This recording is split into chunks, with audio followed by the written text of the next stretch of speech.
Well, hey there, how are you? So last year on the channel, we had a conversation about dealing with liars.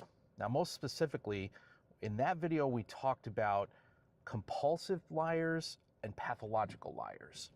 It's unfortunate that so many of us have had to deal with this type of person in our lives at one time or another. The video got a great response and recently has seen a lot more activity. Some fresh comments have come up, some new questions about how to deal with liars in your life. So today I've got 3 simple tips, things that you really need to think about and consider when you realize that you're dealing with someone in your life that's lying to you.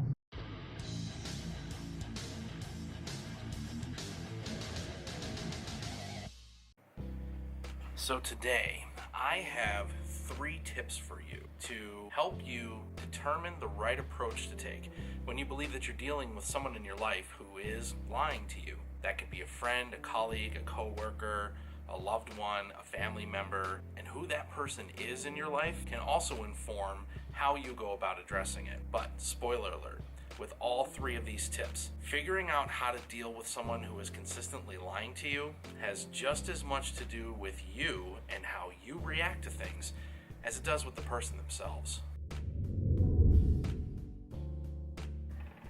Tip number 1, it's important to understand exactly who it is you're dealing with.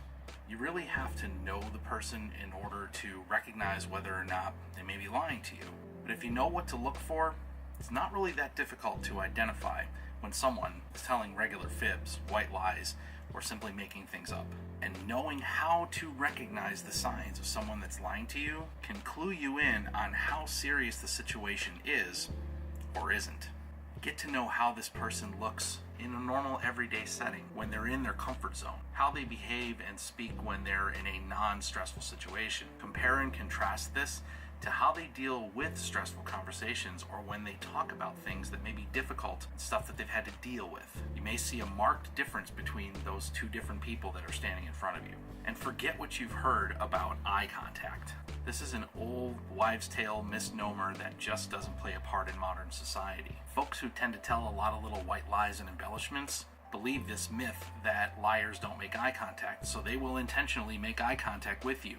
This is done in order to further sell the lie.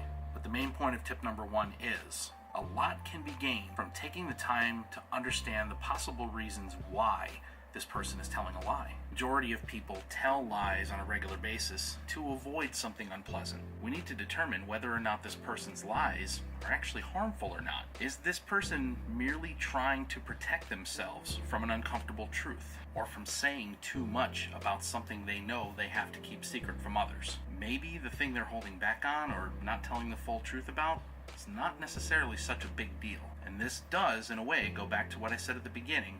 This has a lot to do with measuring your own responses to when you figure out or suspect that someone's lying.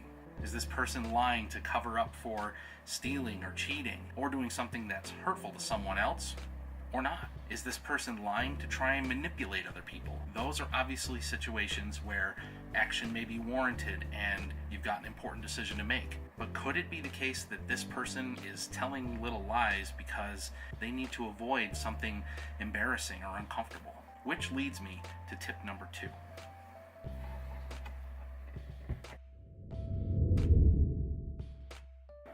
It's important to understand your own reactions and your expectations when dealing with a person who's lying to you. When you're dealing with a liar, you may find yourself questioning whether or not the relationship or the friendship with this person is really worth the time and effort or not. It never feels good to be lied to, but as I said before, some lies are more harmful than others, some are less. Before you stage an intervention, really stop and think through, how is this person's lying impacting their own lives in addition to yours or other people around both of you? This takes a little bit of something called empathy, the ability to see things from another person's perspective. There are some questions to ask yourself here. Are you planning a confrontation just to prove a point? Is the point of that conversation to embarrass them, shame them, or force them to own up? The most important question is, will that potential confrontation result in a better relationship with this person or a damaged one? Is your plan to try and help them or hurt them? You have to be honest with yourself about that fact. We all feel strong emotional responses to different things.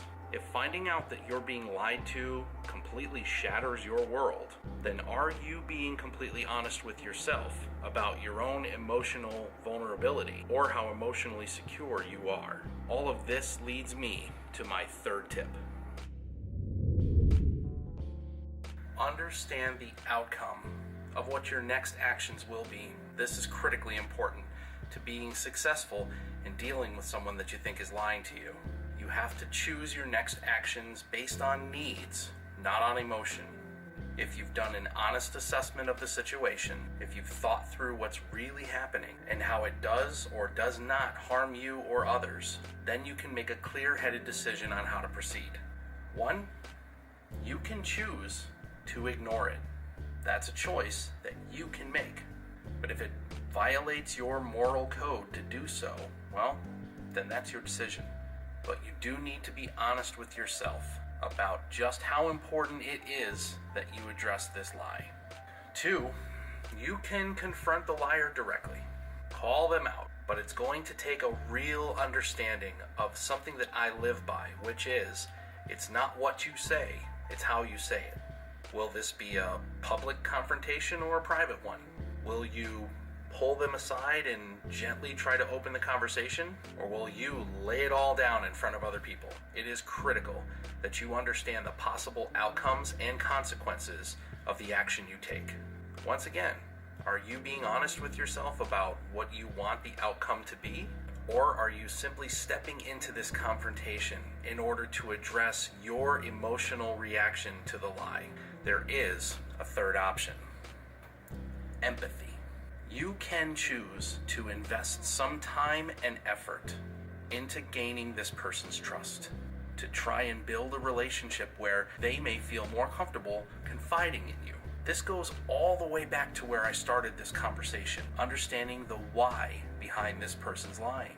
But hey, if this person is not important enough to you, important enough in your life to invest that type of time and effort, then maybe it is time to quietly move on and really assess, again, whether or not a confrontation will be fruitful in any way.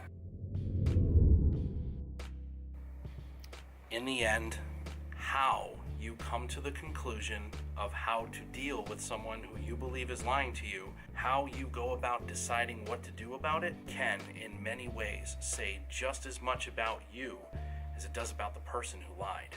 I hope the information in this video is useful to you. If you are in a situation where you have to deal with people that are lying to you, I hope that the tips and methods I presented here can help you navigate through difficult conversations. If you think I did a good job in the video, please give the video a like, maybe consider sharing it on your social media, especially if you know somebody who could benefit from these tips. If this is your first time on the channel, welcome, and I invite you to subscribe and come along for more of these conversations. When it comes to dealing with liars, it's more true than ever that you should always try to be nice. Never fail to be kind. As always, thanks so much for watching. I'll see you on the road.